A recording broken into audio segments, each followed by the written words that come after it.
88 Films. All right, we're back. Me and the host, Briss. By the way, I want to try something new. I've been watching a lot of people. You can catch us on YouTube, on Spotify, on Apple Podcasts. You know, you can listen to us there, or you can see our faces here on YouTube. So make sure to subscribe and all that. And thank you for the 5K Amazon downloads and the Amazon. Appreciate you guys for all the love and all the support. Today we got special guest, one of my close friends, Raymond. Oh, yeah. I appreciate you guys having me. Appreciate the homie Andy, everybody at, Syndicate. So I'm happy to be here. Yeah, thank you, bro. And I'm glad that we have you on here because I know I think it's crazy, me and you, how far we've come from everything that we've been doing. And let's get into it, like how we met.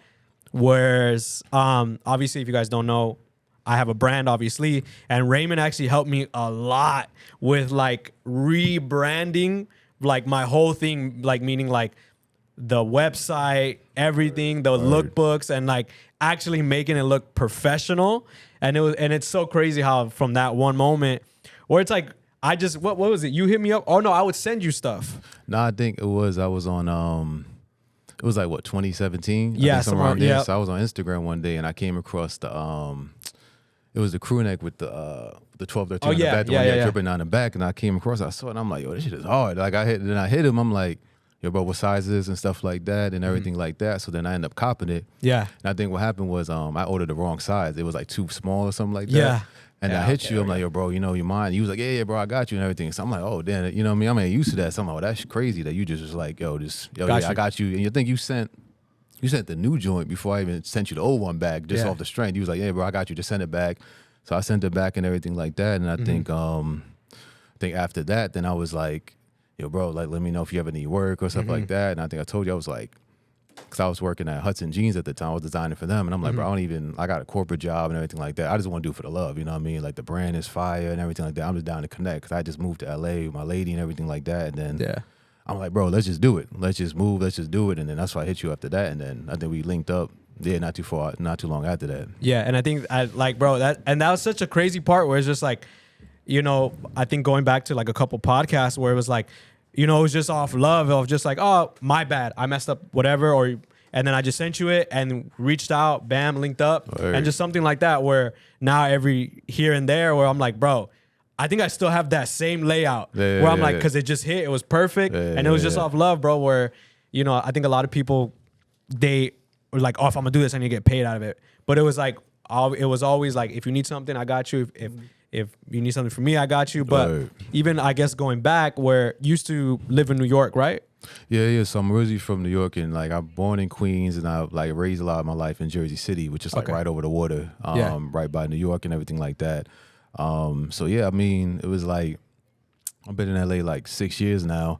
Me and my lady, like I said, we, East Coast our whole lives, and we kind of was like, yo, let's just move to LA. One day we came here, took it here, and we just kind of came here. We was like, yo, this is a vibe, you know what I mean? Like we want something different. So we just, a couple months later, we packed up everything and just moved here and everything like that. So before I was even in LA, I was working in advertising. I was working with Gary V at VaynerMedia and stuff like that. So he's like, oh, Gary V? I'm like, yeah, I was working at his agency in the city. So I was doing like agency stuff for like Mountain Dew and like Pepsi and a couple brands when I was working in advertising. So when I moved here, I was like, I'm jumping right into fashion and everything like that. So yeah, it's been like 6 years now since we've been in LA. How was that? You got the job working for Gary V when you were living in New York, correct? Yeah, when I was working in New York. And how was that? Like, how did that even come about? And how was it like even working for that? Yeah, I mean, honestly, it was crazy because I was interviewing for the job while I was still finishing up college, actually. So I was on my like last like 2 or 3 classes or whatever, and then I was interviewing. I knew I had somebody I went to school. I went to Rutgers in Jersey, so a couple people I went to school with, they worked at the same agency and everything like that. So I was like, hey, I saw the like the open listing and everything like that. I was like, hey, you guys, need somebody? He's like, you think you could put in a word for me? He's like, oh yeah, they did that and everything like that. So I got the interview, kind of went through a couple stages and everything like that.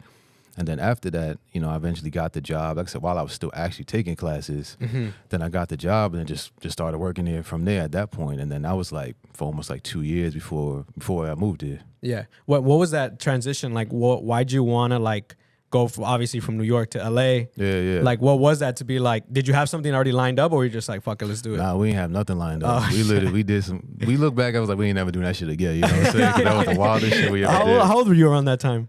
I was 24. Okay. Yeah, I was 24. She was 25. So we really took a leap of faith. And we just like, fuck it. I said, we packed up her car, her truck. We just drove cross country. Nah. No job, no spot, no nothing. Neither one of us. Just what we had in our pocket and our savings. And we just like, all right, fuck it. We just got here. We had stayed, we had did a Airbnb for like a month in Rosemead. So that was the first place we stayed at in Rosemead. And we stayed there and everything like that. And then from there, we just like, interview after interview after interview and just hustling. And then in the first 2 weeks, God willing, I got a job at I was working for AG Jeans. I was designing for them, and then from there just kept going. What made you like you visited LA, and what made you like you're like, I gotta go here? Like you said it was a vibe, but what about the vibe were you like, all right, I gotta make the move out here? Yeah, for us it was like really like the landscape. You know what I mean? Like, back in the East Coast is like the only shit you got is like the Poconos, and then which is like kind of like our Big Bear. You know what I'm saying? Like you go to the mountains, you go wave, but or like the beaches, you got Coney Island and a bunch of whack ass beaches. You know what I'm saying? So it's like nothing, you know what I mean? Like landscape wise, you just got used to certain things. You just city all the time. So when we came here, it was crazy because it was like 1 minute we was in downtown LA, the next minute we went to like Vasquez Rocks, which is up north, up in Santa Clarita, and then we shot down back to Culver City, and then we was back in Silver Lake, so we were just like everywhere. You could just go 30 minutes here, boom, boom, boom, and shit like that, and we were just like, oh, that's just crazy, you know what I mean? And then we was like, we both been here, I got East Coast our whole life. She went to school in Philly, a lot of families in Brooklyn, South Jersey, my family's in Queens and Jersey City, so we were just like, let's just do something different, you know what I mean? And we was trying to debate on when we should move and when was the best time and everything like that. Again, we ended up deciding just do it when we did it. Like it was like September 2016. Yeah.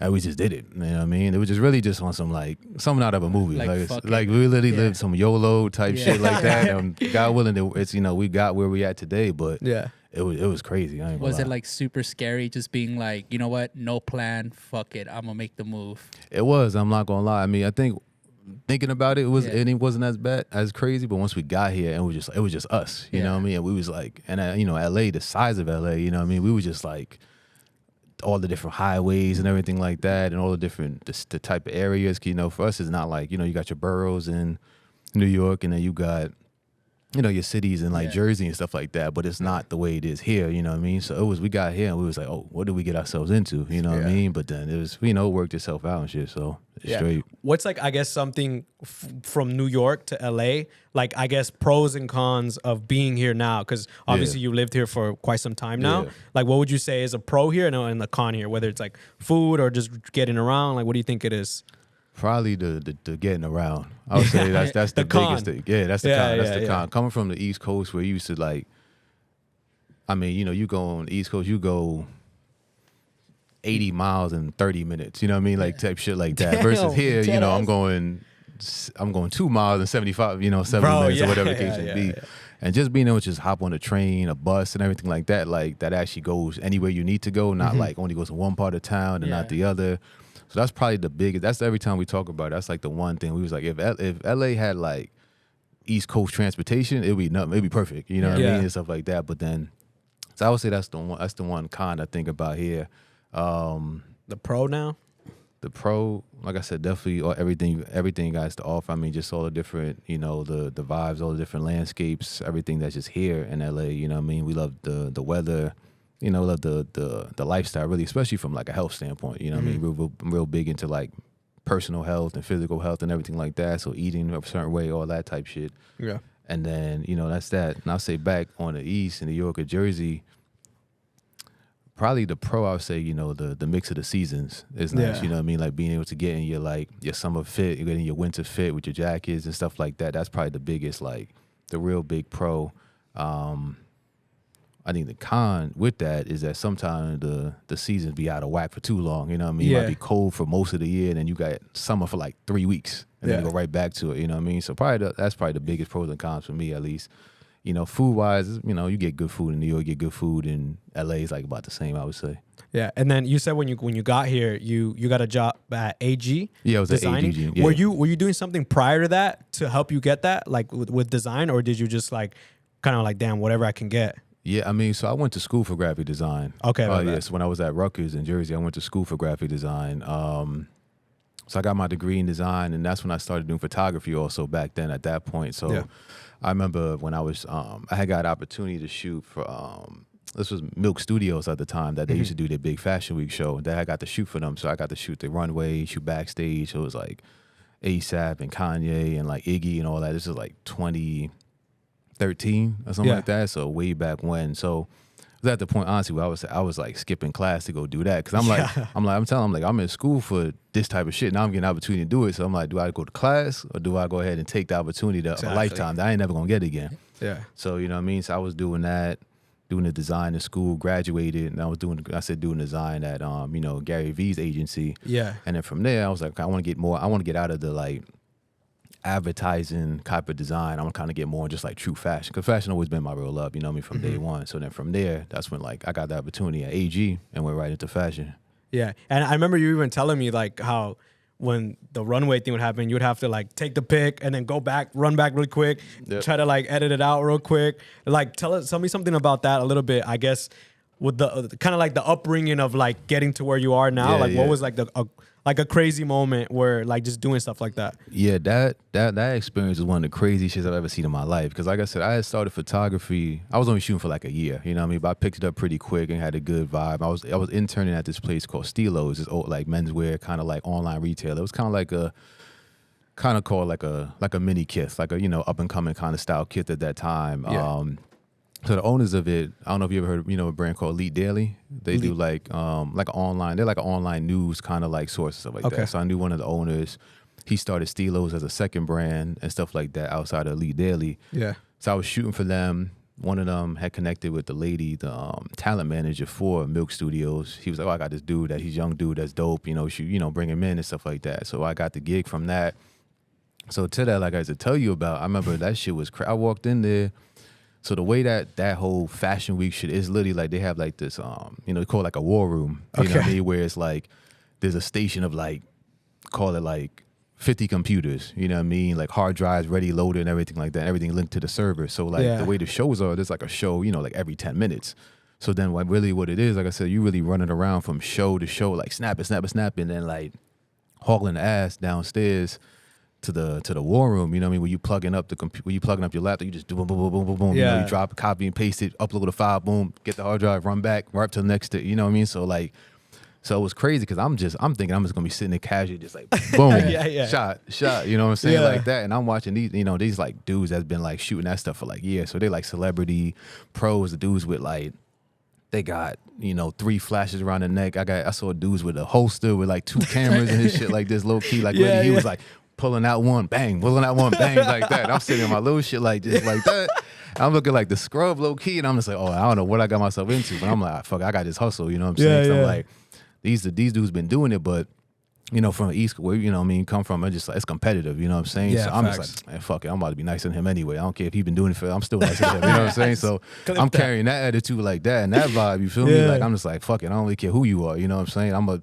I'm still gonna show up either way, you know what I mean? So we doing that, and then I luckily I got some of my stuff published with them and everything like that, because what it is after you shoot everything, the producers and everything like that, they pick out what photos they want to use. So a lot of times you upload your shit and you sitting there like hoping you get picked and everything like that. So, you know, if your shit don't go on the site, you're like, they ain't like my shit, you know what I mean? So half the time it was like some of the dudes that was doing it.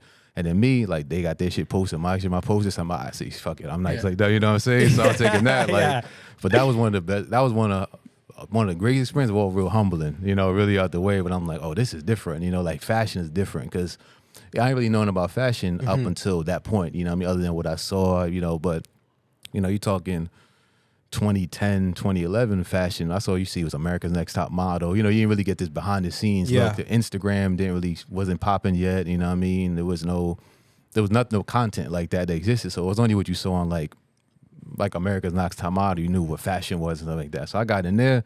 I was completely surprised at what that was. So yeah, that was crazy though. So was that like the time where like that literally hooked you from right there? You're like, nah, this is what I need to do. Yeah, because honestly, like I said, I was in college at the time. So, you know, college, you broke, you know, you got a little bum ass job and stuff like that. So I think I was getting paid like $500 a day to do that. You know, you got lunch, breakfast, dinner, you meet celebrities and everything. So I'm sitting in college, you know what I mean? We eating dining hall bullshit food. And I'm like, I got paid $500 today. I'm at ASAP. I'm at Kanye. I'm hanging out backstage. I get free food. My travel paid for back and to from where I'm going from. Yeah. But this, I'm like, nah, fuck school. You know what I mean? Like, that was the first time I was like, oh, this is crazy. You know what I mean? So that definitely made me have a different outlook on it when I was like, it was just crazy how, you know, what you can get out of just, you know, being good. You know what I mean? Or talented at something that's really like an art. Because, you know, if you really think about it back then, you're talking 2010, going to school for art was kind of crazy. You know what I mean? No one's like, you're going to school for art. I remember homies, you like, you going to be an art teacher or something? You know what I mean? Like shit like that. And I'm like, nah, I'm trying to do design. They were like, design what? Like flyers and business cards? You know what I mean? It wasn't what it is today. It wasn't popping with like it is now. No, it wasn't, you know, like everyone got a website. Everyone got something digital. Everyone does, you know, there was no social media at that time. You know what I mean? And like I said, Instagram wasn't around when I was in high school or nothing like that. So it was really just like, you're going to be an art history teacher or something like that. You're going to school for art. So luckily I had some way of a foresight of what it was going to turn into, what, you know, what today is with everything like that. So I was like, this is crazy. Like you could just get paid to be good at, like, you know, something that's just not like, you're not a doctor, you know what I mean, not a teacher, you're not like a cop or something like that. But I'm like, I'm just good at photography. I get paid for that. And I could just hang out and meet celebrities and all that. So when that happened, I was like, oh, okay, now I'm really got to keep this going, you know what I mean? So that's how that was. Yeah, like you definitely like capitalized off it. And I think even with even myself, like doing a brand where I remember this is when I knew I was like, nah, like it, like you're saying, like if you're good, you're good. Like winners win. And I remember like the way I would design first was off my phone. Like everything would be out, like that crew neck you bought off my phone. That's crazy. And then even seeing that, where I'm like, bro, like I'm making this shit off my phone. So I was like, damn, watch when I get onto Photoshop. Watch when I do this. Watch when I do that. And I think, I don't know, a lot of people don't really like understand that. Where it's like, I was even telling him, was like, you know, a lot of we're gonna build the tallest building by building the tallest building, not by tearing someone else's down. Shout out Gary V. All right, but even coming back to LA, and like you said, you got the job at AG doing design. Like, how was that? Even because I know we're very unorthodox here with, you know, even doing collections, designs. Everyone has like seasons. And I remember you were telling me about that. So I guess if you can, like, tell us a little bit about that and how it's different from streetwear to being like a corporate fashion brand. Yeah, that's a good question, because that's really like, every time we talk about it, that's like, I'm really like in this middle, right? Because like personally, I'm in the streetwear, like everything I do on the side, you know, everything we've done together and stuff like that. But the other side is like, I'm in a true corporate, like high, like fashion, big brand type shit, where it's like, I remember at AG when I first got there. So AG is like a, you know, premium LA denim brand. So if you go to like, you know, Nordstrom, you go to like all the like denim brands, where it got like J brand and like Hudson and Frame, like all the LA based kind of denim brand called like the Denim Bar. That's one of the big ones that there is. And that was it, to your point. That was one of the times where I started understanding like really how the fashion industry works, like on a bigger scale, you know what I mean? Where it's not just like drop, where I remember this was October of 2016. So, you know, at that point, that's, you know, fall 16 that we're in. I remember we were shooting, I think, fall 17 in that same November. You know what I mean? So the collection was already designed a year ago. Samples approved, you know, Nordstrom, you know, kind of the wholesale partners bought in everything they wanted for the season. And then we were shooting the actual lookbook a year and a half in advance already. You know what I mean? So I'm just like, wait, when does this come out? You know what I'm saying? So I'm looking, I'm like, because obviously I'm hyped. I'm like, oh, I'm about to give a lookbook. And I'm like, oh no, it's gonna come out for a year and a half. I'm like, wait, so I can't use this shit on my site and nothing like that? Like, no, you gotta wait a year and a half to come out. So I'm like, that's when I started learning everything we told me. I was telling you, I'm like, we working like 2 years in advance. You know what I mean? Like, even at, you know, we'll get to it, but the stuff I'm doing now, we working on like fall 24, you know what I'm saying? 6 months ago, you know what I mean? Type shit. So like spring just came out, but we worked on spring 8 months ago, you know what I mean? So it's just like, you working, the real big thing is like you working a year, sometimes 2 years in advance, you know what I mean? Because when you're producing on that scale, at least with AG, you know, it's a, you know, Korean denim brand. So we're getting a lot of, like, we're getting our denim from Japan, you know what I mean? Like the raw denim from Japan, we're getting the big rolls in the factory in Southgate. They're coming in from Japan and stuff like that. So, you know, we think about all that and the timeline it takes to do all that stuff. It's months in advance, you know what I mean? You put in them orders a year ago to get that swatch for that denim, you know what I mean? That you're making all them jeans and you got to get it approved. And then, you know, you do your fall show where, you know, the wholesale partners come in and buy everything, you know, and they got to buy you in advance because they got the plan for, you know, what they're going to have in Nordstrom next year, you know what I mean? So everything is just advance and advance and advance and advance. So when we started working everything, I'm like, yo, bro, now we doing, you know, we can't do this tomorrow, you know what I'm saying? We got to do 6 months. What we doing in 6 months? What's your next drop? You know what I mean? Like starting to kind of get that. So that was the biggest thing that I learned there was just like, how far you got to be planned, you know what I mean? If you really want it to be like a big business, you want to scale, you have to really be organized. You got to think ahead. You can't just think in the now, you know what I mean? Because when you at a company that size, it's like too many things get affected by that, you know? Yeah. And I even think that's why when you told me, like when Skinny came and you're like, oh yeah, bro, we got 2023 done. Yeah. Like to me, I was like, that's on some real you know, because that's how it is. That's how it really is. Where people are now showing their spring summer 2024, and I'm like, but I never understood that till he started telling me, and he's like, I'm working behind the scenes, yo, this shit coming out, and now I think that's why that low key even behind my head, I was just like, damn, if they're on that, I gotta be on the same shit. Yeah. But to where even sometimes as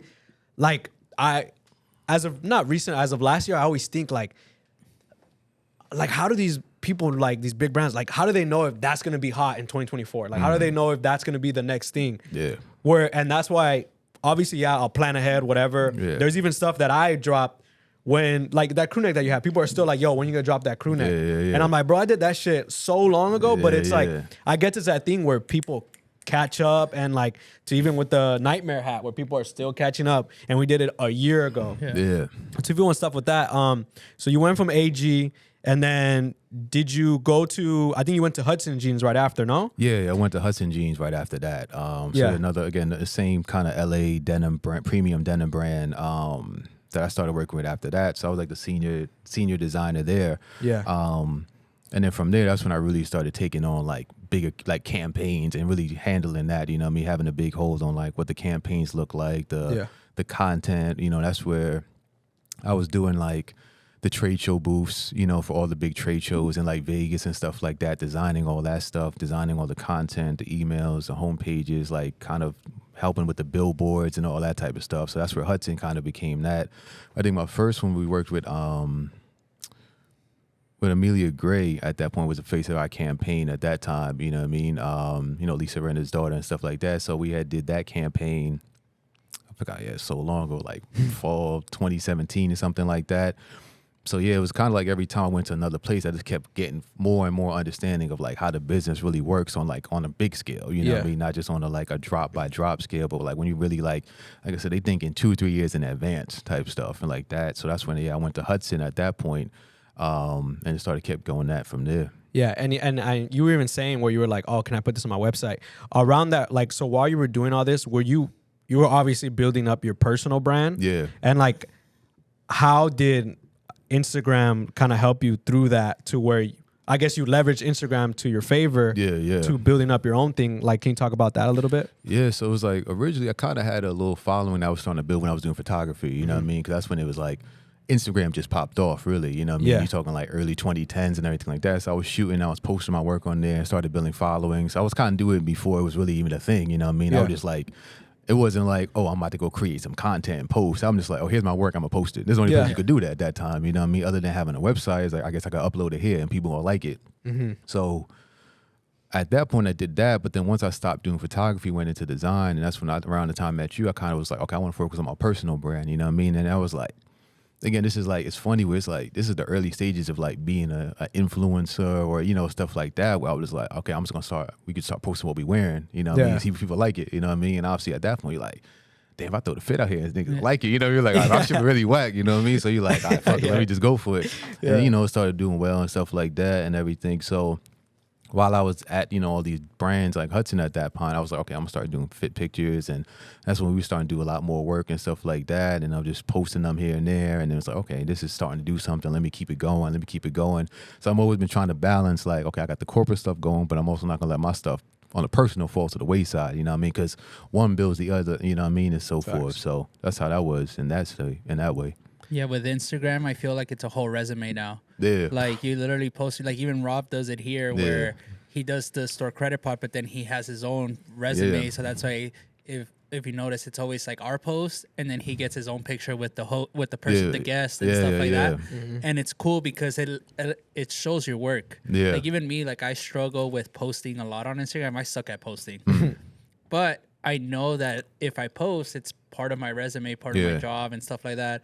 I'm good on the stories, but I definitely need to get on the actual post to show what I'm doing and stuff like that. Because I even tell people with Syndicate, I still don't even say I own this place. Like, I still tell people, like, oh, yeah, I work at Syndicate. Yeah, you work, like, and they're like, oh, what do you do? And I was just like, oh, like, retail operations, brand management on the back end. And I was like, but I don't think I've ever introduced myself to somebody as like, I own Syndicate. Ever. I don't know. I just feel like, to me, I could be wrong, and it could be probably messing up a lot of like potential relationships, but to me it just sounds weird. Like, oh, I own Syndicate. I'd rather just kind of let my work show, and then when people end up finding out, like, oh, this is one of the owners, I think to me that's a lot sicker than being like, oh, I own Syndicate, blah blah blah. Like, nah, I agree with that, because I'm kind of the same way. Like, you know what I mean? Like, I only really started really showing myself more in the past like year or two. Like I said, like, I'm really chill. Like, I really don't be like up on the scene like that. Like, if anyone knows me, I just be chilling. You know what I mean? So I kind of had that same struggle, but I'm just like,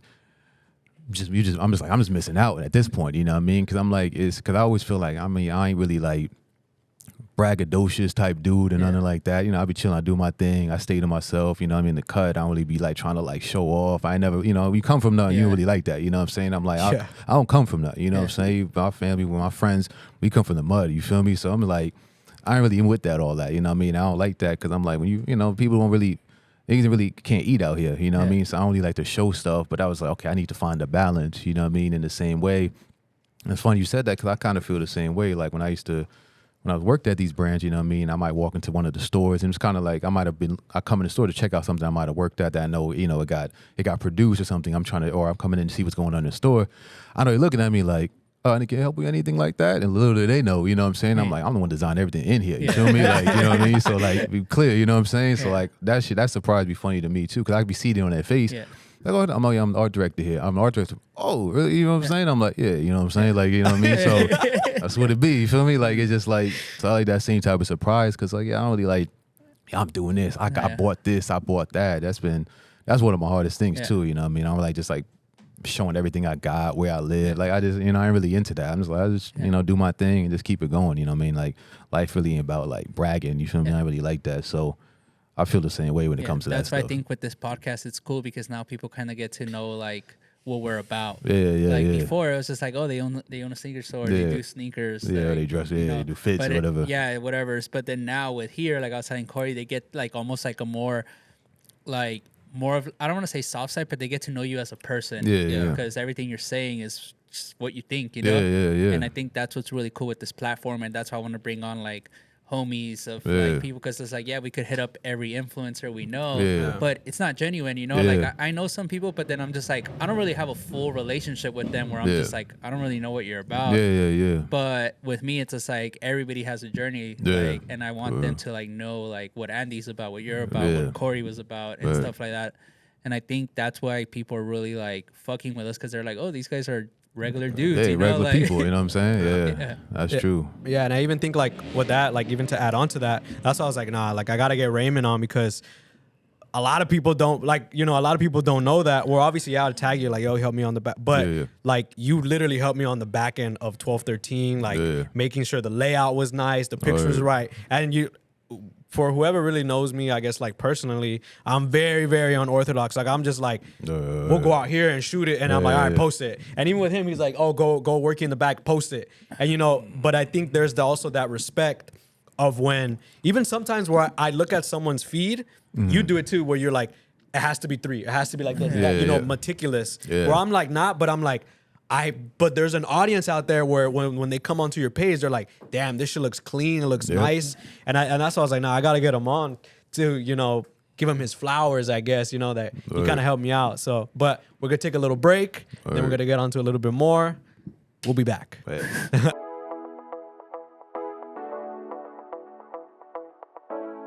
That's cute. All right, we're back. Take a little break. Brisk got his Waba Girl. I ordered mine. Mine's on the way. Yeah, I'm starving too. I ain't gonna hold you. Oh, boo. My bad, bro. We got you waiting here. All right, we're back. But yeah, anyways, you know, just to get onto it, like you were even saying, like we're talking off camera, we're like, you know, doing stuff like this. You know, we're kind of, I think Rob's even said it, we're like humanizing ourselves where people are getting to know us, I guess, a little bit more personally. Yeah. And I think, I remember one time you came over to my crib and it was so crazy. I was like, you low-key came over and I just came to vent like, bro, I'm going through this, I'm going through that. Like dead ass, bro. And then, but you kind of like coached me through that because you're like, bro, I've been through the same stuff. Like where I think where people think, you know, they see us on the cameras and this, and they think we got life all figured out because you know it's the stoicism where we just stand here, you know, through the pain, through everything, and we're just like we got to put a smile on our face and we got to like get the work done because that's what it, you know, comes down to. So, I guess to transition, I related to it a little bit more where you came up with your brand, Good Health, and I was like, damn, like low key, like. Now I understand what you're doing now with it. Yeah. So if you want to expand on that and how that brand came about. Yeah, so it really was in, that was like in the middle, kind of peak of 2020, the whole pandemic, everything going crazy. Yeah. Me and my lady, my girlfriend, she does social media actually. So we do both work in fashion and stuff like that. Yeah. So we was working with some clients and stuff like that, some stuff that didn't work out. We were just like, fuck it, we had enough. Like we gonna start our own shit, you know what I mean? We was gonna do that. And so we started Good Health in the middle of 2020, like peak pandemic. You know, everyone was like, what the hell, y'all doing a brand now? I was like, yeah, it's the time. You know what I'm saying? Where we kind of need that. So for us, it kind of came about where we was like, all the crazy shit going on, we kind of, what can we do to kind of add to the world in a different way? You know what I'm saying? Kind of bring what we've done on the major corporate side and kind of bring it to, you know, the world, you know what I mean? What we can do. So we came up with that, you know, with Good Health LA at that time. And it really just started from that. Like I was telling you back then, I was like, it's really just something to do that was kind of giving a different light on things, kind of bring a different energy. And, you know, really, you know, for us, we've been in this corporate space. I've been in this corporate space and I'm like, you know, we call like minorities, right? You know, Spanish, Black, our brands always kind of put in one bucket. You know what I'm saying? There's always either urban or streetwear. Yeah. That's it, you know, nothing else and everything like that. So we was like, you know, what we want our brand to look just like any other brand. You can see any of these other, you know, shops on Melrose and stuff like that, but not on the streetwear side. You know what I mean? The other side of Melrose, the other side of Fairfax, you know what I mean? Because it's really bucketed that way. Yeah. So when we did that, we was like, we're going to give it that look, give it that feel, you know what I mean? That can have like, I ain't going to mention all the brands, you know, easy promo, but the brands like, you know, that have that type of look that is just like, we could do the same thing too, you know what I mean? We working in these spaces, you know what I mean? I'm in the same boardrooms, I'm in the same conversation with all these brands, so our eyes can't look the same, you know what I mean? And then that's how that kind of started.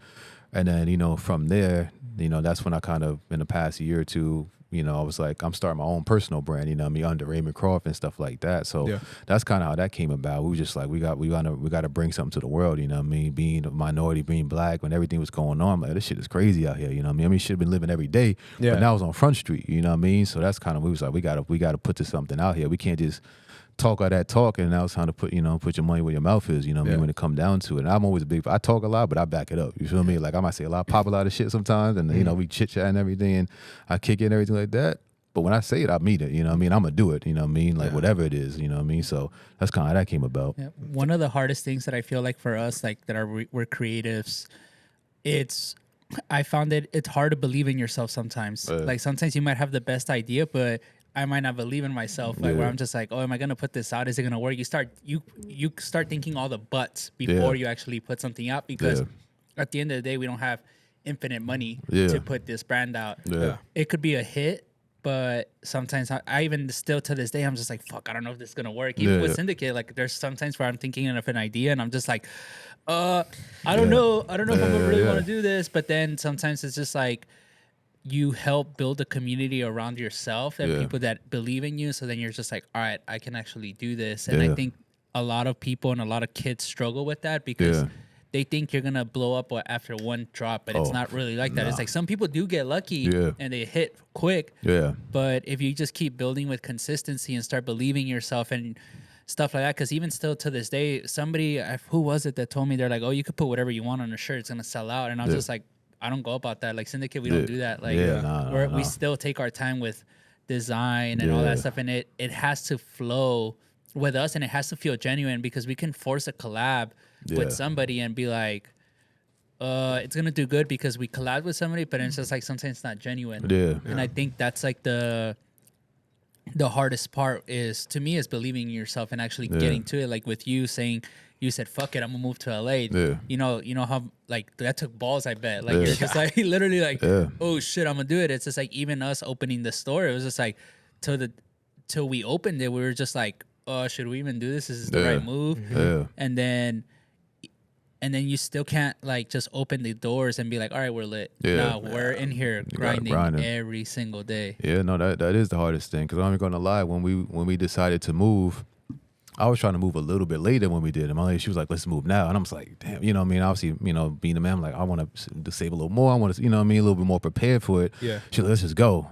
So I was like, all right, fuck it. We just went, you know what I mean? And like you said, once we got here, that's when the work began. You know what I mean? Get here was the easy part. Like you said, opening the door for Syndicate was the easy part. Once them doors open, that's when the work really begins. And to your point, it's like, because you're talking about believing yourself, right? There's no, this shit ain't being a doctor. This ain't something you could go to school for. I mean, you know, you can learn technical skills, but the art of it is something that's intangible. You know what I mean? So I think homie Corey was saying, he was like, when you just make something from scratch, that's just from your own mind, your idea, like you really don't know what it's going to do. You like, okay, I see stuff out here that looks like it, so it should be dope, or I think it's dope enough. I got enough people around me that said it's dope. We still really never know, you know what I mean? Selling one of anything is difficult, you know what I mean?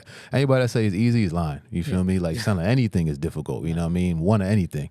So that's always a thing where you just really gotta, you know, believe in yourself, and you know, you gotta be I always tell my lady before she got into fashion, I was like, you gotta be a little crazy, you know what I mean? You kind of gotta believe before anyone else believe it, you know? And when I was sitting there hustling, doing photography and starting off, and people was like, not really paying no mind or anything like I believed in myself, you know what I mean? I always have, and that's really what, like you said, the thing that keeps you going. And it's like the hardest thing to do, but it's the best thing you could do for yourself at the same time. Is really say, you know, I'm gonna do it, I'm gonna make it happen, and you're gonna go through shit, you know what I mean? It ain't gonna be easy. This shit is hard every day, you know what I mean? But it's like, you keep pushing, you know, like you gonna come out on the other side, you know what I mean, on the top, you know what I mean? You can't fold, you know what I mean? You gotta keep pushing, because it was days, I ain't gonna lie, we were sitting here together like, yo, this shit, what the fuck are we doing? You know what I mean? Like, this is the craziest shit we ever did now. And it's like, went to bed like that, woke up, said, fuck it, get back to it. You know what I mean? So that's really what it is. You can't fold, you know what I mean? Because for me, I do this shit for a bigger reason, you know what I mean? I do this from like people where I come from who don't got shit, you know what I mean? I want people to see like, yo, when you come from the mud, you could really make some of yourself, you know what I mean? You could live a life, you could live a decent life where you ain't got to watch your back every time you leave the crib, you know what I mean? You ain't got to worry about getting beat, shot, jumped, or nothing like that. You could just walk outside, take a nice walk with your lady and your dog, and go home, and you know what I mean? So that ain't, you know, that's not the reality for a lot of us, you know what I mean? A lot of us really live in that type of life, and you got to deal with that, you know what I mean? So that's really what I do for. So when I get in those moments of not believing and shit like that, I think about like how many niggas would rather be here, who would love to be here, you know what I'm saying? Whether they dead, broke, or in jail, or still in the same spot, you know what I mean? They would kill for that spot, you know what I mean? The stuff I've worked for. So every time I always keep that in the back of my mind, I'm like, that's it, you know what I mean? That keeps me going no matter what, you know what I mean? I want to, you know, I told my little sister, she does design and stuff. She works for Rag & Bone right now. And it's like, I always did it to, you know, inspire her, inspire the homies, you know, homies inspire me, you know what I mean? Because I'm like, you know, when you coming from nothing, man, it's really like, that shit really make you think about what you want to have. When you get it, I ain't letting this shit go. You know what I'm saying? I ain't going back. You feel me? Like, we ain't going backwards. We only going forward. So that's really what keeps me going, when it's just like those moments where you just like, is it really dope? You know what I mean? Like you said, like, damn, is this dope? Is it not? I don't know. It's like, fuck it. You know what I mean? It's got to go for it. So that's what for me. Yeah. Go ahead. Yeah. And then even adding on to that, where, bro, I think about that all the time. Like, just where I'm just like, bro, something that I came up with in my head is like someone's buying it. Someone's it's selling, and it's like moving. And then even when, like, you know, obviously the pandemic, everything, where I even go to sleep sometimes even when it's raining. And I'm like, bro, I'm inside right now, like in a bed, cuddled, snuggled up, and there's someone outside like sleeping on the ground while the rain. Like I think of that to just keep it going. Where even the other day I was talking with my girl, and she's like, man, like it's so sick that you finally like found people that are like you, that like want to get out the mud, that want to hustle, that want to do this, that want to do that. And she's like, I think that's so beautiful because like not a lot of people get that opportunity. Yeah. Where in my head, I'm like, yeah, it's cool. Like, we're doing our thing and we're having fun. But I'm like, bro, like, I kind of like, for her not to feel like, like I want to do what you're doing, or not even that. Like, it's so sick. But I'm like, bro, like, you got to think every day we're taking a risk. Like, where you hope all those shoes you bought sell. Yeah. I hope the stuff that I made sells. Like, there's no, like, it has to work. There's no, like, other, like, well, I got this on the back end just in case. Where I told her that, I'm like, bro, like, every day I don't know how much I'm going to make. I don't know how much I'm going to make this month. I don't know, like, but I'm like, it's just every day I'm grateful that this is even an opportunity for me, because I'm like, I low-key took the risk. Same thing when my parents were like, what are you doing? You're working for free, interning for free, you're not making any money. What are you doing? You dropped out of school. But I'm like, now obviously, thank God, it's working out and stuff's moving. But I'm like, still, I take it every day. I'm like, I'm still grinding this shit out every day. It's not promised how much I'm gonna make, this, that, and the third. Right. So even with that, I guess going on to your brand, like with Good Health, and even your own personal brand, what's something that I guess, with doing it personally, obviously you worked on the corporate side, or something personally that you were like, oh shit, like that you didn't know before, because now you own it yourself. Yeah, I mean, from like the brand side, business side, like from the brand side, whether it's like making a sample or like, making a collection. I mean, at least from Iwos too, I think for both brands, for Good Health, I mean, obviously, I hit you early at that time. It's like, yo, bro, you can help me with kind of figuring out like that early process of like, because for me, it was like, I was so far on the end of it, the campaign, the marketing, I was never really privy, but so much to like the beginning of it. You get a sample, you go in production, you get your tags made, all that type of stuff. Yeah. So I'm gonna hit you. I was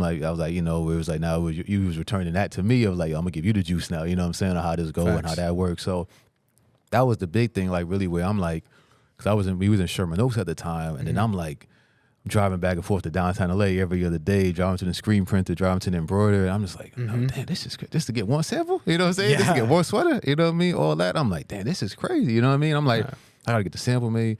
I gotta get the screen made. You know what I mean? I'm like, and now obviously I got so many ideas. I'm like, well, I gotta pay for every single screen. You feel me? Like every time I have a new idea, so I'm okay. Well, let me narrow it down. You know what I mean? So like all those little things that had to make me slow down and kind of really be like, okay, I'm gonna use this screen, and even like the little granular shit where it was like, okay, this is like a 12 by 12 screen. Okay, so I'm gonna use that size. I'm gonna size it accordingly so I can use it on the sweater, on the sweater, the sweats, and the tote. You know what I mean? Yep. Like stuff like that. So I'm like, nobody got time to be making 3 screens. You know what I'm saying? I'm gonna do one screen and do it across. All those like little things on the production side was like definitely the big thing for me. And then the personal brand, I think kind of.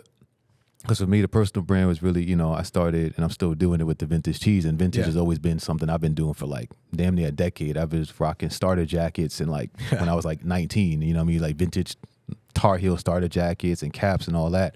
So that's when I started doing that. And that's one of those, like, that's always been a love of mine. Like I do that just for fun. Like I'll be half asleep in bed scrolling on Depop. You know what I mean? Like I don't even care if I'm making money. I never even thought about it. I just loved it. You know what I mean? I got hundreds of vintage tees, everything just like off the love. So to the other side, that was one of the things where, because it was last March, actually, I'm coming on a year of when I launched the personal brand. So I did the first drop of the tees, of my Source tees. That was the first time where I was really like, oh shit. You know what I mean? Like this is crazy that like people are buying it, because it was like, I've always been designing, you know what I mean? Whether it's for Good Health or whether it's for Hudson or whether it's for when I was at Banana Republic. I'm used to designing and people kind of, not saying like, always liking my stuff, but I'm used to that kind of situation of designing something and someone likes it in some capacity, you feel me? So my personal brand was the first time where I was like, okay, this is really like dear to me, you know what I mean? Like I do this for fun. So when I was like, I remember I had my collection, the first drop, and I'm like, I'm gonna start off with like 10 tees, I'm gonna test the waters. And I had to pick the 10, and I'm like, okay, which 10 I'm gonna pick, you know what I mean? Because I'm like, I love all of them. And then I remember when the first day I dropped it, a bunch of the tees sold out pretty quickly. And I was like, damn, somebody really bought a tee because it was sourced by me. Yeah. You know what I mean? Like they liked my vision through the tee, you know what I mean? In a way of like, Because it's like at the end of the day, like, you know, a lot of people sell teas, especially in LA, but it's like I had a personal touch to mine. I brand mine. I give mine a different feel, a different vibe to it, just overall and how I go about it. So, you know, when that first tea was bought, it really hit me like, damn, somebody really just bought a tea. Like, it's just only because I sourced it, you know what I mean? I felt that didn't feel before, you know what I mean? That was the first time I really felt like this is by me, you know what I mean? Like truly by me. Because even the corporate stuff is by me, but I'm designing through another entity, you know what I mean? Versus like, this is my vibe, my look. What you know, the teas I like, it's a million vintage teas out here, right? So the ones I think are the ones that are dope, the ones I think have the right fade or the right wash or the right distressing, some of the, I want that one too, you know what I mean? So that was the time where I was like, oh, this is different, you know?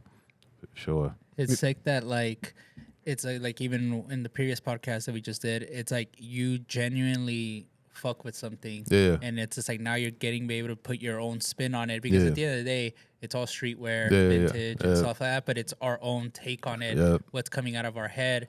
And I feel like that's with everything. Like, you could literally, one of my peers recently said, oh, sneakers fucking suck now. And I'm just like, I was like, that's an opinion. You're entitled to that opinion. That's cool. But I was just like, but you can't say sneakers suck, because to me, it's just like, I still like sneakers. So you're trying to push that on everybody, but it's just like, if that's your opinion and you're over it, you know, that's cool. I get over it all the time too, but then something brings me back, and I'm just like, yo, I'm back. But it was because I was never in it for the money. I was never in it because it's cool.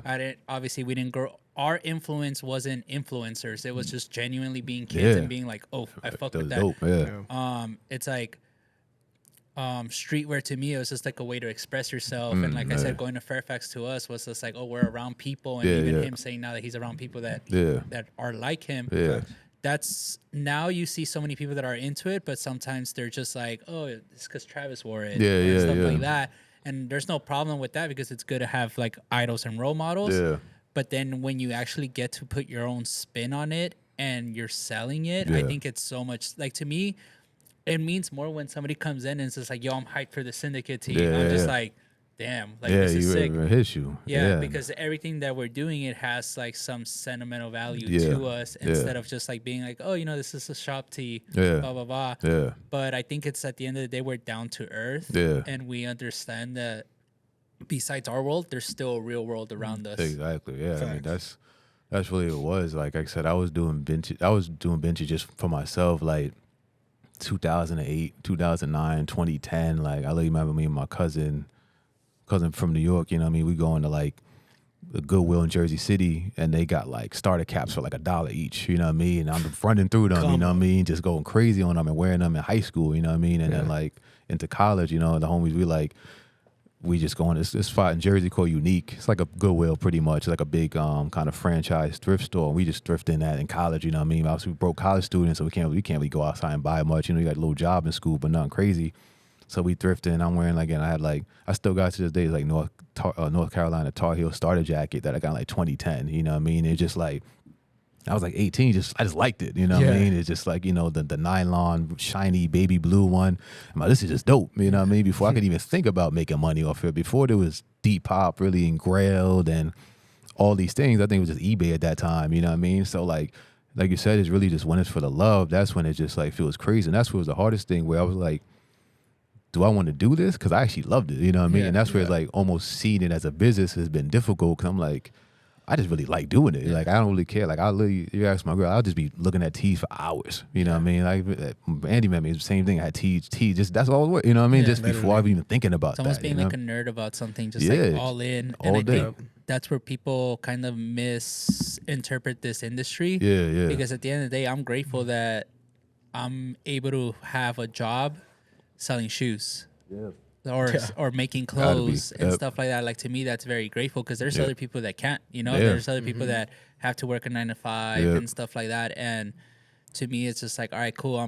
I've been in it for so long that now I'm finally being able to like, all right, here, these are my ideas, and I'm finally believing in myself. That's how it is. When you do it for so long, for other capacities, and it's time to do yours, it's like, okay, now I can do it for me. You know what I mean? It's like, and like you say, it's just like, it's just always crazy. Like I said, like I've been doing a personal thing for like a year now, and I'm got my next drop coming in like a month or so, in a couple of weeks, and I'm just like, but again, I just do it when I could, because I actually just like it. You know what I mean? I'm not like, I got to stick to it. I got to drop another one. I'm not really trying to make bread off it. Like I said, I have a corporate job. I work that. This is just for the love. You know what I mean? And so Yeah, it's crazy when you kind of have that moment of like taking what you love and trying to do something with it, but it's like the best thing you could do, you know what I mean? Like you said, even besides that, I'm grateful just to do what I do for work, you know what I mean? Just to like, 'cause I know people work 4 jobs and they still can't put food on the table, you know what I mean? They still can't like live a decent life, and they working their ass, working harder than most people you ever meet, you know what I mean? And they still can't. And I'm like, I get to, you know, make billboards and design magazines, and it'd be annoying at times, I ain't gonna hold you, but it's like, shit, that be aggy, but it's like, damn, I still get to do that and for a living, you know what I mean? And you gotta be grateful, you know what I mean? That's the big, I'm always grateful. I'm content with life, you know what I mean? I tell my girl every day, she always feels like I'm crazy when I say something. Like, if I die tomorrow, I'll be good, you know what I mean? I lived a decent amount of life and lived further than I thought I could go. That's what I need, you know what I mean? So that's the biggest thing for me. Yeah, going back to people with jobs, it's kind of like, it sucks because again, I think I've said it in a couple podcasts where I'm just like, I try to imagine some people that I work with working these real jobs. Yeah. And I'm just like, you'd fucking suck making my Chipotle burrito. And I was like, but that person busting their ass at Chipotle, I was just like, congrats to you. You made that burrito was good. Like yesterday I came by and the parking lot guy was saying like, yo, Matt owes me money. He's not happy. Like I charged him, blah, blah, blah. So I was just like, oh, I'll go talk to him. Don't worry, blah, blah. And I'm really cool with the parking lot guy. So I come up to Matt and I'm like, yo, how come you didn't pay him? He's like, he's tripping. He wasn't even here. And I was just like, that's his job, bro. And I was just like, that's like him coming into our store, grabbing something and being like, I got you guys later. Well, and so never paying us. y'all was in the back. So I just exactly. that's Y'all was in now, the so, back. But to me, it bugs me so much because like, it's just like, now I'm trying to picture Matt working at this fucking parking lot like that. I was like, bro, you'd suck. Like you'd suck at this job. Like it's just like, and it again, it's just like, they could probably see it as just like, why do you care about that guy so much? And I'm just like, I'm human. I'm trying to realize how much he gets stepped on. Like in that parking lot. Like people probably treat him like shit sometimes. And I'm just like, why can't you just come, give him your money, or maybe come here a little earlier and find street parking if you can't pay him? That's what bugs me. It's like, it's not even about it's not even about paying him or anything. It's just like, bro, treat him with respect. And it's just like, I feel like a lot of people that are a little higher up sometimes treat people that are under them with like the worst respect that they can. And I'm just like, I treat everybody the same.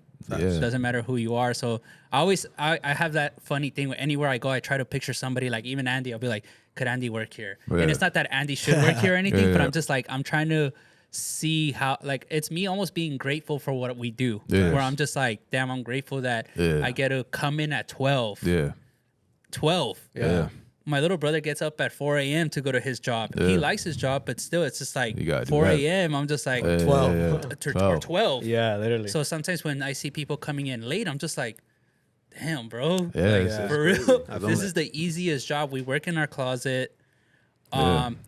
Our ideas come to life, and I'm pretty sure with you, it's just like you're at home designing something because of all the stuff you learned on the corporate side, and you're just like, damn, like, this is real life. Sometimes I think about that all the time. I don't even think about like what I'm gonna buy next, what I'm gonna do this. I think about like, damn, I'm grateful that people fuck with me enough to buy some of my shirts. It's true, because it's like those people go make the world go round. You know what I mean? It's the parking lot dude. It's the person making that Chipotle when you hungry as shit and you just like, I'm trying to get a burger, and then you got the person flipping that. Like without that person, man, like life wouldn't continue. You know what I mean? I'm just saying, when we go out to eat or something, like, you know, unless the person like really wilding, you feel me? Like, you know what I'm saying? But like if it's like regular shit, they forget my eggs, or you know, they forget the French whatever. I'm like, okay, you mind you giving me my side? You know what I mean? Because I'm like, them people make the world go round. Because I'm saying, when you hungry, you need a car wash, when you valeting, that person that's spending all day doing that, because I couldn't do it. I ain't gonna hold you. That could be me. I couldn't do it. So I gotta respect it. You know what I mean? Like it take a lot of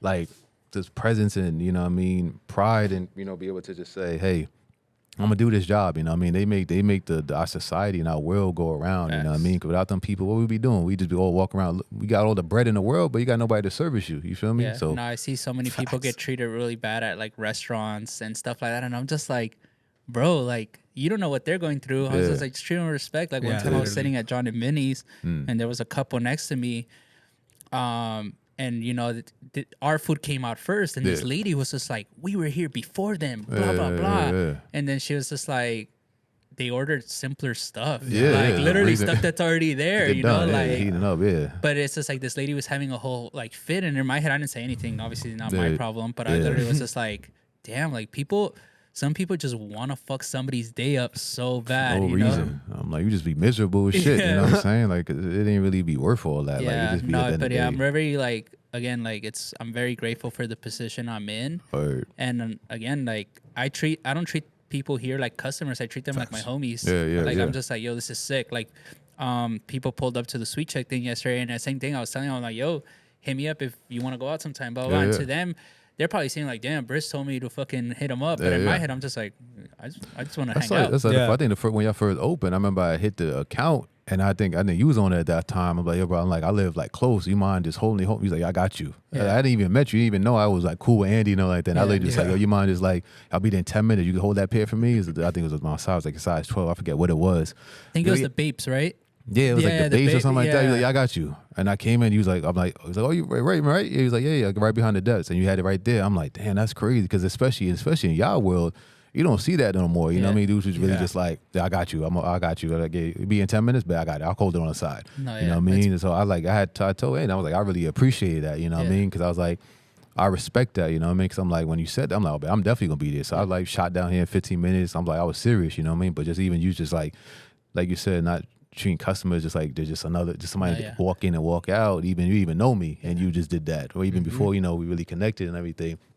And I just appreciate that because it's something that's, especially with the sneaker game and everything like that, you find something you like, oh, bet, boom. And I'm like, oh, I'm 10 minutes away. And I'm like, yo, you mind this? He's like, yeah, bro, I got you. I'm like, damn, that's crazy. You know? Even telling people no, we're really good at telling people like it's old. Yeah. Because, yo, LA, you know how it is. It's a pain in the ass, like you said earlier. Yeah. So at our old jobs, they'd be like, why tell them no? They might come and spend something else. And I was just like, not everybody wants something else. Yeah, not everybody has the money for something else. Some people got the time. Some people might leave their job. They might be down that 15-minute break, and that's what they got. You wasted their break because you trying to be greedy. You feel me? It's just like, it ain't even worth that. Just like, do that. Because then every time since that, off that strength alone, every time I see something, I'm like, I'll copy from y'all before I copy from anybody else. Just over that one thing you did. You know what I'm saying? I'm like, anytime I see something, I'm coming here first, or something like I ain't really going to all the shops, you know what I mean? Just off of that. So that goes a long way, you know what I mean? But people don't got time to be wasting, man. People be working their ass off. They got a 10-minute break, you know, and they trying to use 10 minutes to come support your brand or your business, whatever it is. You got to return that, you feel me? Like, it's just like, I just don't understand how people just do the opposite, you know what I mean? But it really comes like, you don't know what it's like to not have it. That's what really come down to, you know what I mean? I want to be really convenient with people. Like, I want people to be like, oh, this is why I fuck with you. Now, even now, they're getting used to the night pick drop. It's very confusing for some people. So we post everything at 7, and everything is first come, first serve at 12. Day, and then if it sits, hit us up, blah, blah, blah. But then now people are finally getting into that rhythm. They're like, yo, a kid got here at 5 a.m. My mom could pull up at 12, and I'm gonna be like, "You're behind that kid because he put in the work." I don't care who it is, blah blah blah. And I think now finally people are trying to get that, and even some people that again their time, so they can't come in at 12, so they'll be like, "All right, cool, I get it. I'll hit them up at 12:30, 12:45, and if it's still there, they're gonna hold it for me because I can't make it till 5." So I think that's a big thing also about our community. Nobody's very transparent, and nobody really communicates what's going on. And with us, we're very like, here, you want all the info? Like, we'll give it to you. I do it all the time. I've hit y'all up talking like, yo, bro, just sold it. I'm like, I appreciate it. Because I just ain't have to waste my time leaving a meeting, something like that. Like, yo, bro, it's still here. All right. It might, if somebody looking at it, come down. You know what I mean? Like, you just keep it real. You know, like, I bet. And all you can do is respect that, you know, because it's like, that's the good thing about, you know, this world and stuff, from the corporate stuff, from the other companies and stuff like that, that you just, you know, that transparency is always just when it's received is nice, you know. So yeah, definitely. And I even think like, even just, you know, obviously going off of that, where there's like, I think people miss that, like these little things is what's gonna make you grow even more. But even with us, it's like we're just doing it off like just because that's the type of person we are, you know.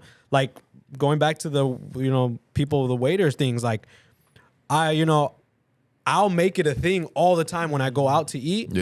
I'll kind of like look at it and I'll say something in Spanish. And when I hear it back, I know it's like, for them, that's like that, shit. Like, all right, cool. Like, you know, they get that relief. And I'm like, man, if I can just give you that off of this, where you want to keep coming back to the table, like just to have a little combo in this, I'm like, that makes my, like, obviously the food's good, whatever, but I'm like, I know they're like, who knows, like the same thing where it's like, you never know what that person has been going through all day. And me just being like, hey, gracias, like, gracias por servir. And they're like, damn, like, okay, you're welcome. Like that, like people forget that, like just the simple human kindness of like, you never know. Even going back to the parking lot thing where, bro, like, you know, I learned off many like countless situations where, you know, I always be like, well, I'll pull up and I'll be like, I owed you from the last time, right? And he's like, yeah. And I'm like, bet. I'll give him his bread, and then he'll be like, yo, I got a dog just like yours, and he'll just like go off, and I'm like, damn, he's probably been waiting to tell someone about that. That shit happens all the time. And I'll be in there like, just be like, yeah, bro, and we'll be chopping it. Okay, yeah.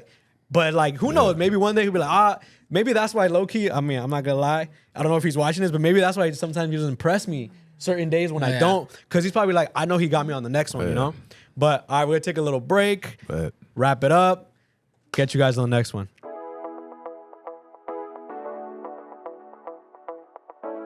It's crazy, bro. A lot of fun talks. Anyways, Raymond, is there anything else like you kind of want to bring up that you feel like you didn't bring up? Any new upcoming projects that you're working on, or what you're currently doing now? Yeah, I think the last thing I'll probably bring up is, you know, the last two companies I was at, like that from everything we talked about, that was like full circles when I was at Banana Republic for a bit, and then I was at Ralph Lauren. I was at Polo designing for them for a while. So those two brands is when I really felt like, damn, you know what I mean? Everything I've been working for that got to that point where I'm like, I'm wearing Polo in high school. I'm, you know, Banana Republic back when we was young and stuff like that. And I'm like, well, I'm designing for them, you know what I mean? So I remember those two brands was the two where I was like, damn, okay, like everything I'm working for is really coming to fruition, you know what I mean? I would say that thing. And then, in terms of the brand stuff, you know, like I said, I'm coming into 1 year of like kind of Raymond Croft, you know, .com at this point. And, you know, I got a new drop coming soon. I got some new other stuff coming after that in the next month or so like that. So that's like the next big thing on the horizon for me. It's really pushing that forward and kind of bringing everything we talked about and bringing that to that, you know what I mean? Everything I've learned and done, it's like, okay, I'm bringing it all to myself now, you know? And, you know, that's really what it is. You know, you put in the work to get it back for yourself, you know? So that's really what it is for me in the next couple months, in the next month or so, actually, honestly. But yeah, I just say, you know, for me, it's really just, you know, be consistent, you know what I mean? Grind, work, you got to get it out the mud, you know what I mean? It's anything you want ain't going to be handed to you, know what I mean? A lot of people just want things and want things to be handed to them, but nothing in this world is easy, you know what I mean? Everyone that got something, it may look like they didn't work, but they worked for it, you know what I mean? Celebrities, rappers, ball players, whoever you're looking at. So I tell everybody just, you know, just work, you know, and stay humble, you know what I mean? Like anybody that hits me up, hey, bro, you know, I see you do this. You mind give me some help on that? I'll respond. I respond to any DM. Like, I ain't like those people, you know what I mean? I respond to anything because I'm like, if I can, if I got the time, you know what I mean? Because I'm like, I remember when I didn't have it, when nobody was helping me, you know what I mean? When I was asking for help and people just like, you know, I don't got time for that, you know what I mean? So I try to reach back. No matter how big I get or become, whatever the case may be, I'm always going to reach back. I'm always going to be looking back at, you know, the people that's trying to get to the same place, even big or small, you know what I mean? It's like, always remember there's somebody below you. No matter where you at, there's somebody else below you. So yeah, that's the big thing for me. Yeah, and I even think like going on that where, hey, bro, I posted that, I posted this clip where I was telling people like, oh, like some people hit me up and, you know, I'll give them the sauce, like, okay, use this hat. Go to, but I'm like, it's so crazy that some people are like, oh, you're gatekeeping. But I'm like, no, bro. Like my thing was like, sometimes you got to do that extra legwork. If you really love it, you got to do that extra legwork to where I'm like, just how I was doing, where I was like, okay, someone's not gonna give me the sauce. I'm not just gonna be like, oh well, can't do it. Like I was like, fuck it. Embroidery near me, screen printing near me, and if I didn't have enough bread, I would screen print myself. Like even some of the stuff I would give you. I remember that crew neck. I was screen printing myself, bro. I remember being in the crib with you. I remember you showed me a few. Like, I'm doing shit like, right. I paid for this. You was like, I'm doing shit right here. I'm like, that's crazy. I was like, I remember that shit though. But you know, but that's like, I guess that's what I'm trying to translate to, where it's like, you know, even if someone doesn't tell you everything, like there's I think there's more possibilities and more opportunities now to where I look at TikTok and I'm like, damn, bro, you can get washed cheese everywhere. When I remember like a couple years ago, I was like, man, I was going to the plug that knew how to do the stonewashing. I was bringing the tee, and I'm like, damn, now motherfuckers can just buy the tee already. I remember you was like, yo, I got to get them washed first. I remember those days. I'm like, you got to get it washed. You was like, yeah, I got to get it washed. You were Kevin the dead stock tees. It was like, now, yeah, this like 1,000 every day. I'm like, there's another wash tees. I'm like, even wash hoodies, even the heavyweight joints. I remember that was like gold at one point, finding a heavyweight hoodie. Now that shit's like a white tee finding them. Bro, literally. It's crazy. Yeah, and I feel like just, for anybody, just literally you gotta be like, if you really love this, you gotta put that work in. Like you gotta, like, there, even bro, to this day, like I'll whatever, I work, do my clock in, clock out. I'll get home sometimes around 8:39, and I'll still design till like midnight. And I'm like, because I'm still hungry and I'm still like learning. I'm still looking up fonts. I'm still looking up stuff, how to make this, how to make that. Till this day, like I'm still like, damn, finally I can do this tee now. Finally I can do this hoodie now. That the way I want it to be. Not just like, oh, I'm gonna just buy this blank and I'm gonna print and we out. I'm like, nah, I need to give the consumer something else. So it's like, even people think I'm gatekeeping, where I'm like, I'm still figuring out stuff that people are not telling me about. To where even bro. Perfect example. Briss, he made socks. Instead of him being like, yeah, these are Syndicate socks, he was like, oh, here's the plug. Boom. Yeah. You can make your own socks. Yeah. And he's not like, but we got our own stuff. Like, he's like, I don't care, bro. Like, you got your own thing going on. And even with other stuff where he's giving me the same thing, because I think it's that same thing where he has his own audience, I have my own audience, and it's like, bro, I'm wearing different types of socks every day, different hoodies every day. Like, everybody can eat, everybody can win. And I think people just think like, but if well, that's my hoodie. Like, you're copying me, but it's like, bro, like everyone has their own audience, everyone has their own way of flipping and everything. Like, I've seen so many brands use the same hoodies that everybody else is using, but everybody's buying it at different price points. There's different designs, different look, like, and I feel like that's what works. And I even feel like, even with you, like, you've been helping people out so much and just keeping your head down and hustling. And I've seen that, and I'm like, that, seeing you do all that, I'm like, man, that puts a battery in my back, because I'm just like, yo, he's still hustling now. He's still doing a thing. Like, you could be like, I work at Ralph Lauren, bro. Like, what's up? Oh, you're doing that? That's cute. But you're still like doing it, hustling it out, bro. And I respect that. Facts, bro. But that's like, that's facts. Like, the fact that you're not doing that is what I truly respect. With someone that. Where I know there's other people and they think what they're doing is like, whatever. I'm really doing it though. And I appreciate you for even helping me out with my brand, because that shit low-key catapulted it so much. And I think it made people like take it seriously. The fact that, which is crazy, like, you were taking it more seriously than I was on the image aspect. I was just like more so focused on the product and how can I make it good? How can I get, well, you were like, yeah, but you got to make sure the image is good too.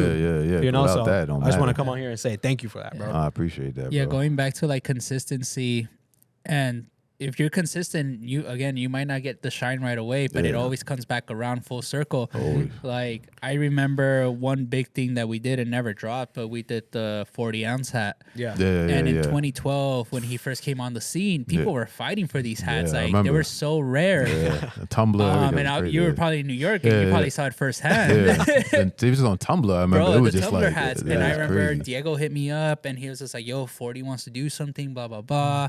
And shout out Diego, because like, to me, like, it was just friends and family, but it was just like a full circle moment, because I was just like, I remember fiending for this hat in 2012 or whenever it came out, and then now that our hat, the museum, which is our like most famous logo, has the 40 on the side, I was just like, it was kind of like a pat in the back, where I was just like, oh, this is sick, like it's nice, that full circle. But it's a whole full circle moment. But it was consistency throughout the years, and even now I'm just like, I want to stay consistent. I don't really care about fucking getting $1 million or nothing. Again, I'm really grateful to be working inside my closet, essentially. That's a good way. I'm gonna have to hold that. Work inside my closet. I'm gonna take down for you. I ain't gonna lie. That's really what it is. And I even think, like, going on to that, where I was doing the night pick on Thursday, and then I'm doing the night. I'm doing the night pick.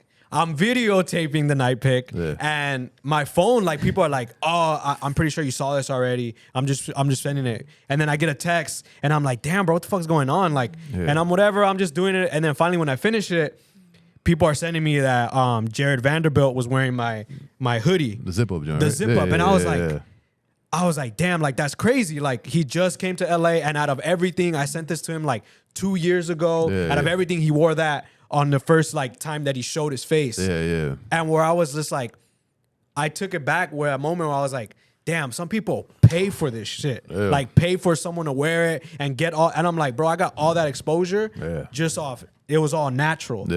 And even that where I was like, damn, all right, what's next now? Like now I need to get him in more stuff where. But even stuff like that where my brother hit me and he was like, damn, bro, like he sent me, he was like, yo, Lakers. And then I was like, I know. Like that's how he's like, I'm not crying, you are. But like, you know, even he was like, damn, bro, like that's good. And then even thinking back where I was like, man, I went from designing something that I couldn't afford to that dude, to a Laker player wearing something that I designed with something that I couldn't afford either. So like for me, it was like a full circle moment where I was like, nah, like that even gave me more, you know, ambitions. I'm like, I can keep going. I can keep grinding out. I can keep making more stuff. Even with the Sweet Chick shit, where I was like, damn, my first time in New York, having Sweet Chick, to where now I'm like, yeah, I never take it for granted. Where I'm like, now I'm, even though it's you guys, I'm like, if Syndicate wins, I win. To where it's like, damn, now I'm making us a design for Sweet Chick. That's, you know, obviously I didn't make the design. Shout out Skinny, he made it. But I'm like, I'm putting the hat together. I'm helping assist it to where that's enough for me. Like I don't care if it's not 12, 13. I'm like, bro, I'm helping it out. Like I'm like, that's enough for me.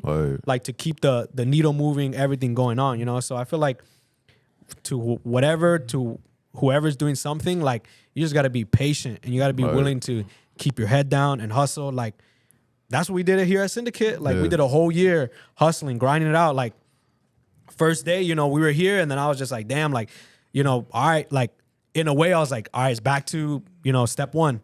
And like starting all over again. Boom, starting fresh with the TikTok, starting fresh with the Instagram, and you know, a whole new thing. And we did that. You know, Briss could have stayed in New York, stayed in his, you know, the everywhere I go, I see you, like in his little thing, you know, like but he took that step back and he was like, bam, hustling it out. And we're still hustling it out, you know? And I think that's what a lot of people, work is always a part of the equation in whatever you do. Like people can give you all the tools, but it's like, all right, what you gonna build now, you know? Facts. In Social Network, Mark Zuckerberg said fashion is never finished. So when I watched that, I'm just like, our work is never finished. Like there's always next, because we're essentially working for ourselves. And that's one thing that you got, like people got to understand. It's just like, if I tell Skinny, I'm like, yo, I'm out of ideas, we're fucked, you know? Like, yo, it's over. Like, I was just like, oh, I don't feel like doing anything. But it's like those long hours of me hitting him up and being like, yo, let's reference this. Let's do this. I think this would be cool. People have been asking for this.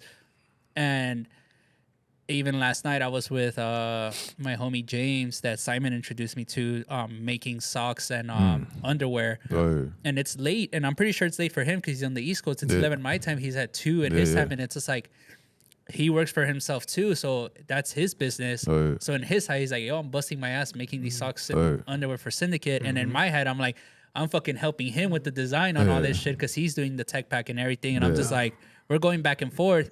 And some people are asleep, enjoying their night out with their girlfriends or whatever. And I'm just here like, yo, I'm busting my ass, you know? But people don't see that work, and I'm not in here gloating about it and blah, blah, blah. Well, maybe now I am here, but like, because this is a whole different platform. But like, I come to work, come do my job, out, come back, blah, blah, blah. But all the stuff that I'm doing on the back end, I don't really care to show it. I'm not posting it on Instagram. It never stops, blah, blah, blah. I just rather keep it to myself and show the end product. That's a fact. That's facts. Yeah, and I think this was a good episode, and I think it was good because, like, even before there when we finished up doing the Corey pod, like I was like, he has that, like, the other insight of you know, him just grinding out doing this, but you have that, the real corporate behind the scenes, what it really takes, and like all these things. And I think it's good for people to see that. Because I think, you know, with us, people see like, you know, we're just grinding. But there's still a grind even on the corporate side that people don't even know about that goes into it. And I feel like that's how I wanted to have you on, because you got a lot of good insight to that, but also you've came from, you know, hustling it out, taking pics, going back, boom, boom. Like you came from both sides. And even now you're venturing off into your own thing to where like just showing people like you can't be a one-trick pony. Like you got to be able to do everything. You got to be versatile. And that's what I always preach. Like I always try to be able to do everything, you know, not just like, I just do TikTok and that's it. I'm like, you know, you got to be able to do everything. Not even with here. I feel like we don't put Syndicate as like, oh, we're a sneaker store. It's like we're a fitness brand. We're a fucking motivational speeches. We design shit. Like we do fucking parties. Like I literally was just like, I want to be able to do everything under one roof. Lifestyle. Where at the end of the day, somebody's gonna be like, oh shit, like they're building a huge culture over there. Like even like taking in vintage and all that stuff. Like I always tell people, I was just like, I don't want to be like, oh, you guys just sell shoes. I'm like, bro, no. Like I want to start doing hikes. I want to start doing fitness classes. Like I want to be able to somebody be like, yo, the Syndicate thing is just, it's a whole thing. Like no, that's what it is for me. It's for like where everything is. I was kind of funny enough. I say my little sister, she designs for Rag and Bone actually now. So it's like we talk all the time, work-wise and design stuff and everything like that. And I was throwing her some names. Like I was trying to come up with a name for my personal, and I was like, I couldn't really come up with a name because I feel like I ended up naming it myself, because I was like, I feel like I'm just trying to embody everything about me. You know what I mean? All my experiences, good and bad. This is what the brand's about. You know what I mean? It's really just like I'm trying to create this almost like culture from within myself. You know what I mean? And my name kind of is not really about me, just kind of my experiences, but what that means to everybody else too. You know, and we all have our own experiences, you know what I mean? We all got our own background. We all come from different things and different situations, and that's really what it is about me, you know? So the vintage, starting with that, is really just like a model for that, you know, really coming from something, you know what I mean? It has some wearability, it has some history to it, and that's really what it is about for me, because it's the same point where it's like, I was trying to be beyond my name, you know, but I was like, that was the best way to encompass it, because I'm like, I'm summarizing everything and through the fashion, through the streetwear, through the lens of everything like that. So yeah, with the same thing with Syndicate, like I've been watching you guys create a lifestyle behind it. You know what I mean? And that's really what it's about. And when you create a lifestyle, it's never gonna stop going. You know, so for sure. At the end of the day, I feel like a lot of people live like if they have a shot clock against them. And with me, I don't. I'm just like, oh, I didn't finish today. All right, I'm gonna finish tomorrow. Or if I don't finish, you know, like there's never, everybody has their own journey. And in reality, you never really have an expiration date, obviously, unless you pass away and stuff like that. But just take your time with something. You're gonna get there some way, somehow, if you just continue being consistent. And I think that's what a lot of people fuck up, because they're like, fuck, I gotta do this ASAP. And I'm just like, bro, just chill out. It'll happen, you know, like just take your time. Just being patient. Well, I think it was a good pod. Raymond, once again, appreciate you for coming out. Sorry for keeping you here for a long time. No, y'all good, man. Appreciate it, man. Everybody let us know in the comments what you want to hear more of. You want to have Raymond on for part 2. Thank you, everyone. Like, comment, subscribe, and we'll see you on the next one. Appreciate it. Whoop, whoop.